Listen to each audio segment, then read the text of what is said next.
नमस्कार, मी शिवानी लकडे. Pune prime news मध्ये आपलं स्वागत. देशात ऑनलाईन व्यवहारांचे प्रमाण वेगाने वाढत आहे. तसेच त्यातून लोकांची आर्थिक लूट देखील मोठ्या प्रमाणात होत आहे, ज्याला सायबर क्राईम देखील म्हटलं जातं. आपलं काम सहज सोपं व्हावं म्हणून सोयीचे ठरणारे तंत्रज्ञान आज तितकेच डोकेदुखी ठरत आहे. बँकेतील अधिकारी बोलतोय, कस्टमर केअर मधून बोलतोय, लकी ड्रॉ मधून बोलतोय, अशी बतावणी करून सर्वसामान्यांना गंडा घालण्याचा प्रकार सर्रास घडत आहे. त्यातच आता पोलीस अधिकारी, ईडी, सीबीआय किंवा कोणत्याही सरकारी एजन्सीचं नाव घेऊन फसवणूक केली जात आहे. त्यामुळे IPS अधिकारी विश्वास नांगरे पाटील यांनी सोशल मीडियावर एक व्हिडिओ शेअर करत नागरिकांना या सायबर क्राईम पासून सतर्क राहण्याचे आवाहन केले आहे. नमस्कार, मी विश्वास नांगरे पाटील 1997च्या बॅचचा IPS अधिकारी आहे. सध्या अँटी करप्शन ब्युरो महाराष्ट्र येथे ADG या पदावर कार्यरत आहे. हा व्हिडिओ मी नागरिकांना आवाहन करण्यासाठी बनवत आहे, कारण सध्या सायबर क्राईम हे खूप मोठं आव्हान नागरिकांच्या समोर पण आहे आणि लॉ एन्फोर्समेंट एजन्सीजच्या समोर पण आहे. आणि यात नवीन मोडस, नवीन गुन्ह्याची पद्धत जी आहे त्यामध्ये वरिष्ठ अधिकाऱ्यांचं नाव घेऊन आणि ED, CBI, narcotics, cyber crime अशा लॉ एन्फोर्समेंट एजन्सीच्या नावाचा वापर करून नागरिकांना फसवलं जात आहे. यात विशेषतः ज्यांचं रेप्युटेशन अतिशय चांगलं आहे असे प्रोफेशनल्स, सिनियर सिटीजन्स, त्यात विशेष करून महिला या गुन्हेगारांचं टार्गेट आहेत. त्यामुळं या गुन्ह्यांच्या बद्दल लोकांमध्ये अवेअरनेस आणि एज्युकेशन, जनजागृती होणं हे महत्त्वाचं आहे. आणि यासाठी हा अट्टहास, कारण माझ्या नावाचा वापर करून सुद्धा 2 ठिकाणी अशा पद्धतीची फसवणूक झाल्याचे निदर्शनास आलेले आहे. हे पहा, या गुन्ह्याची मोडस ऑपरेंडी अतिशय बेरक्या स्वरूपाची आहे. हे गुन्हेगार तुम्हाला व्हॉट्सअप मेसेज करतात. त्या मेसेजमध्ये ज्या नंबरवरून मेसेज आलेला असतो त्याचा एक टिपिकल लोगो असतो.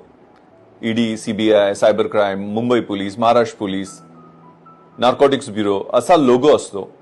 किंवा try, telephone regulatory authority of India सारखा ट्रायचा लोगो सुद्धा असतो की तुमचा मोबाईल फोन हा आम्ही बंद करत आहोत, कारण तुमच्या मोबाईल फोनवरून इलिगल ॲक्टिव्हिटी सुरू आहे. साहजिकच तुम्हाला त्याचा ताण येतो. दुसरा मेसेज येतो, त्यात दुसरा मोबाईल नंबर मेन्शन केलेला असतो की हा तुमचा मोबाईल नंबर आहे, त्याच्यावरनं इलिगल मनी लॉन्ड्रिंग झालेलं आहे. आता स्वाभाविकच तुम्ही त्या फोनवर कॉन्टॅक्ट करता आणि हा माझा नंबर नाही आहे, ते लगेच तुम्हाला त्यांच्या झास्यामध्ये घेतात आणि दुसऱ्या एजन्सीला, सायबर क्राईमला कॉन्टॅक्ट करा, 1 तासात रिपोर्ट करा. रिपोर्ट करायचं नसलं तर आमच्यावर व्हिडिओ कॉलवर या. आणि व्हिडिओ कॉल हा यातला सगळ्यात महत्त्वाचा हिप्नॉटिझमचा प्रकार आहे. एकदा तुम्ही त्यांच्या व्हिडिओ कॉलवर आलात की तुम्ही डिजिटल डिटेन्शन मध्ये गेला म्हणून समजा. ते हिप्नोटाईज केल्यासारखे तुम्हाला सांगतात की तुमचे हे आधार कार्ड आहे, नंबर आहे, तुमचे KYCचे हे डिटेल्स आहेत, तुमच्या नावावरती 4-5 बँकेचे अकाउंट वेगवेगळ्या ठिकाणी खोललेले आहेत, त्याच्यावरनं मनी लॉन्ड्रिंग झालेलं आहे, मोठमोठ्या अंडरवर्ल्डच्या ट्रान्झॅक्शन्समध्ये तुमचा हात आहे. किंवा फेडेक्सचं तुमचं पार्सल पाठवलेलं आहे, त्या फेडेक्सच्या पार्सलच्या माध्यमातून कॉन्ट्राबँड किंवा ड्रगचा खूप मोठा व्यवहार झालेला आहे. तुम्ही एखाद्या सेक्स्टॉर्शन रॅकेटमध्ये आहात, तुमच्या नावावरनं चाइल्ड पोर्नोग्राफी या फोन नंबरवरनं 20 लोकांना गेलेली आहे, त्यांनी तुमच्या विरुद्ध कंप्लेंट दाखल केलेली आहे. तुमच्या नावाचे अरेस्ट वॉरंट निघालेले आहेत, तुमच्या नावाने FIR दाखल झालेले आहेत आणि सगळे डिजिटल कागद तुम्हाला पाठवले जातात. त्यात तुमचं नाव मेन्शन केलेलं असतं, डिटेल्स दिलेले असतात. त्यामुळे तुम्ही घाबरून जाता आणि साहजिकच त्यांच्या भळक्यामध्ये येतात. ते म्हणतात की तुम्ही काळजी करू नका, तुमच्या बोलण्यावरनं तर वाटतं की तुम्ही त्यात इनोसंट असाल म्हणून आम्हाला तुम्हाला मदत करायची आहे. आणि इथंच गमक सुरू होतं आणि मग ते तुम्हाला ऑनलाईन पैसे ट्रान्सफर करायला सांगतात. हे एकदा ते तुम्हाला व्हिडिओ कॉलवर तुम्ही आलात की तुम्हाला आयसोलेट करतात, थ्रेटन करायला सुरुवात करतात, इंटिमिडेट करायला सुरुवात करतात. ते सांगतात की तुम्ही तुमच्या घरच्यांनाही कळवू देऊ नका. तुम्ही आयसोलेट कसे व्हाल, वेगळे कसे व्हाल याच्याकडे त्यांचा भर असतो. म्हणजे तुमच्या सगळ्या मुवमेंट, तुमचे लोकेशन्स हे कसे चालले त्याच्यावर त्याची ऑब्झर्वेशन 2 दिवस 3 दिवस ही प्रक्रिया चालू असते. काही तास पण ही प्रक्रिया सुरू असते आणि त्यामध्ये मग ते तुम्हाला ऑनलाईन पैसे ट्रान्सफर करण्यासाठी उद्युक्त करतात. तुमचे जर FDs असतील त्या मोडायला लावतात, तुमचे म्युच्युअल फंड्स किंवा शेअर्स असतील ते लिक्विडिफाय करायला लावतात, किंवा तुमच्या म्हाताऱ्या आईवडिलांचे पैसे असतील ते ट्रान्सफर करून घ्यायला लावतात. आणि ते सगळे पैसे फंड लिगलायझेशन प्रोसेशन म्हणजे बऱ्याचदा RBIचं एक खोटं असं अकाउंट तयार केलंय असं दाखवतात आणि ते अकाउंट कुणाच तरी असतं दुसऱ्याचं, त्याच्यावरती ते पैसे पाठवायला सांगतात. ते पैसे टप्प्याने दुसऱ्या अकाउंटवर जातं आणि ही फसवणुकीची प्रक्रिया चालू असते. यामध्ये अगदी युनिफॉर्म घातलेले तुम्हाला पोलीस ऑफिसर्स दिसतील, तुम्हाला अगदी ऑफिस असं दिसेल, प्रोफॅनिटी किंवा अग्रेसिव्ह डिमेनियर जसं सिनेमामध्ये असतं तशा पद्धतीची त्यांची प्रक्रिया असते. हे डिटेल्स तुम्हाला दाखवतात, ते ऑफिससारखे असतात. त्यामुळं तुम्ही स्वाभाविक या जाळ्यात ओढले जाता.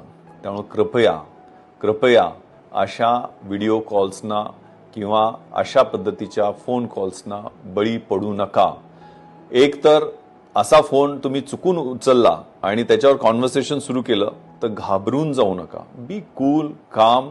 अशा फोनच्या बद्दल तुम्हाला जर आपल्या घरच्यांना त्वरित माहिती देणं अतिशय महत्वाचं आहे. आपल्या नातेवाईकांना, एखादा आपला रिटायर्ड पोलीस ऑफिशियल कोणी ओळखीचा असेल, लॉयर ओळखीचा असेल किंवा एखादा सुशिक्षित चांगला व्यक्ती ओळखीचा असेल त्याच्याशी संपर्क करा, त्याचे डिटेल्स द्या. ज्या ऑफिसमधनं फोन आलेला आहे त्या ऑफिसला संपर्क करण्याचा प्रयत्न करा. आणि मोस्ट इम्पॉर्टंटली जवळच्या पोलीस स्टेशनला याबद्दल इन्फॉर्म करा. आणि जर तुम्ही हे पैसे ट्रान्सफर केले तर कृपया 1930 या सायबर हेल्पलाईनला कळवा. कारण ही हेल्पलाईन एवढ्यासाठीच आहे की तुम्ही केलेले ट्रान्सफर केलेले मनी हे 24 तास 48 तास अशा गोल्डन आवरमध्ये तुम्ही जर कम्युनिकेट केले तर ते पैसे फ्रीज केले जातात, होल्ड केले जातात. इव्हन त्या अकाउंटवरनं दुसऱ्या अकाउंटवर ज्यावेळेला अनेक अकाउंटवर हे ट्रान्सफर प्रोसेस सुरू असते, नंतर बाहेरच्या देशात सुद्धा हे पैसे जातात.